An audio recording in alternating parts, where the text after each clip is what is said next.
Hi, my name's Lisa from Midwife for You. This short video is about the first stage of labour. Hi again, it's Lisa. I am going to be talking about the first stage of labour. So, first stage of labour is split into two parts. You've got the early or the active first stage. So, the early or the latent phase of labour can be quite a long part of labour for many women, particularly for first time mums. Your body's never been in labour before, the muscles haven't done this job before, so it takes some time for them to coordinate and get into a rhythm.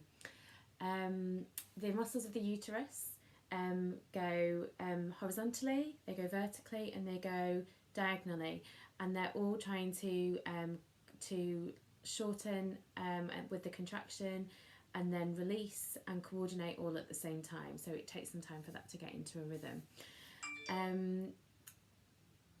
When labour first starts, many women describe the feeling as like a crampy sensation, like a period type pain in their lower tummy, or it could be an aching around the hips or a backache that comes and goes, and this will be associated with the tummy going very hard and then soft. It may be that in the last few weeks of pregnancy you've been feeling the Braxton Hicks where the tummy goes really hard and then soft, but when early labour starts, this will be associated with some discomfort, either a prickly or a achy sort of sensation around the lower tummy and the hips and the back, and this sensation will come and go as the contractions or the surges, the waves, they come and go and start to get into a pattern. The pattern itself can be a bit sporadic at the beginning, and it can be very stop and start. So initially you may have, one every half an hour or every 10 minutes, and that might go on for a few hours, and then everything may completely stop and then start again either a few hours later or a few days later. It may be that you have a flurry of contractions together, where you have some that are close together, some that are short, some that are long, and then again they can stop for some time. Things that you can do to encourage labour or to help yourself cope with this stage of labour, as it can be quite tiring and it can be quite uncomfortable, is to try and continue as much as you can. So if it's in the day that something starts, then continue with your day as much as you can. Try and distract yourself with, if you've got some chores to do or some last minute things that you need to do in preparation, or anything really to distract yourself, whether it's go for a walk or pop to the shops, or you've got some last minute spring cleaning to do in the house, and try and keep yourself busy and try and keep yourself distracted. When labour starts, you're not going to be that distracted that you won't notice. Labour, when it starts, you will know, and that's when you know that things are changing and things are moving on.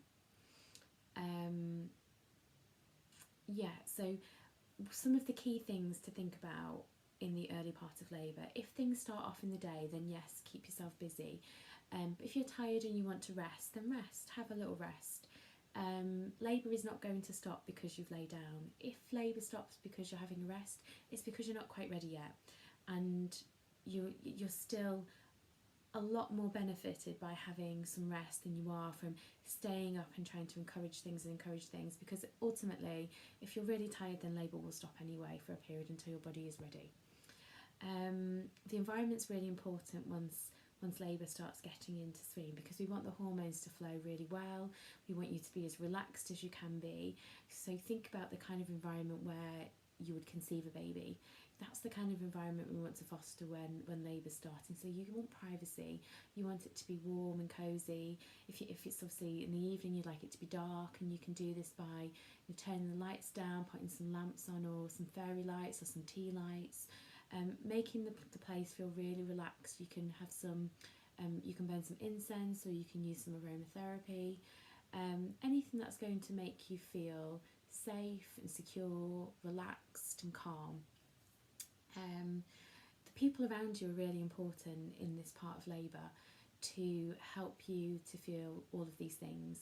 So what I say to my clients is the worst thing you can do, or I feel that the worst thing you can do when labour starts, is for everybody to be around you, watching you, timing your contractions. If if you're that focused on your contractions and you're thinking about them that heavily, then your brain is not in the right space for labour. You need to switch off your thinking brain and go into your primal brain, so that you are focusing on what you're feeling and you're moving with your body and you're responding to what your body is telling you to do. If everybody's focusing on watching, then your hormones are not going to flow right, and your anxiety levels will be higher and your adrenaline will be flowing, which is exactly what we don't need for labour. Other parts of this that are really important are making sure that you keep well hydrated, make sure that you're eating little and often. It may be that you don't really feel like a big meal, but small sort of healthy snacks, a little bit of what you like and a little bit of what's good for you is not a bad policy. Go with your appetite, but make sure definitely that you keep hydrated. Water's great. Isotonics are really good, so try and mix it up as much as you can so that you are balancing your electrolytes and your minerals so that you don't get too dehydrated.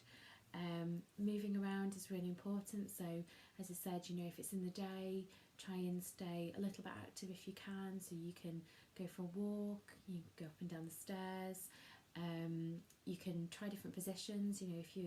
If things are a little bit too uncomfortable that you feel that you perhaps can't go out, then you could stay in, make it really cozy, get comfortable, use a birthing ball, or build yourself a nest, like lots of pillows where you can lay comfortably on your side, or you can lean over the end of your bed and put your head down on a pillow, and lots of hip action, so forward leaning positions, lots of hip action. And if you need to rest, then rest on your left side, because we all know that the left side is better for blood flow to baby. When the contractions start to become more frequent, we're looking at sort of 3 to 4 contractions in 10 minutes. So that's the typical thing that you hear from the hospital. 3 to 4 contractions in 10 minutes. The contractions will be becoming quite regular. They will be regular in length, strength and frequency. So the contractions are starting to become more coordinated. That's when we're likely to see more changes happening with your cervix. So when you feel that the contractions are becoming more regular, so they're all lasting for around a minute, maybe a little bit longer, they all feel a similar strength, and they, as I said, they're coming sort of every 2 to 3 minutes, and you're getting to the point where you can no longer talk through them, you're really having to focus on your breathing, then it's likely that that you're getting into, or you're in the established part of labour, which means that you're 4 centimetres plus. Obviously people cope with these stages differently, and there are different things that you can do to help cope with these stages. Some people may want to stay at home a little bit longer if they're coping. If you've got good support and you've got some strategies in place, you may be using aromatherapy or massage, you may be using a TENS machine, or you may be just happy moving around and using a birthing ball, or you may be having a warm bath. It's not rocket science, it's all about relaxation. We know that like a warm compress helps when we've got discomfort. Acupressure on your back is really nice if you've got lots of backache, and any upright leaning forward positions really help baby's head to engage and help baby to be in the best position to allow labour to progress as well as it can do. I think I've covered most things, so if there's anything else that you would like to know about the first stage, then drop me a message and I will add it on to the next bit, and I hope you found this helpful.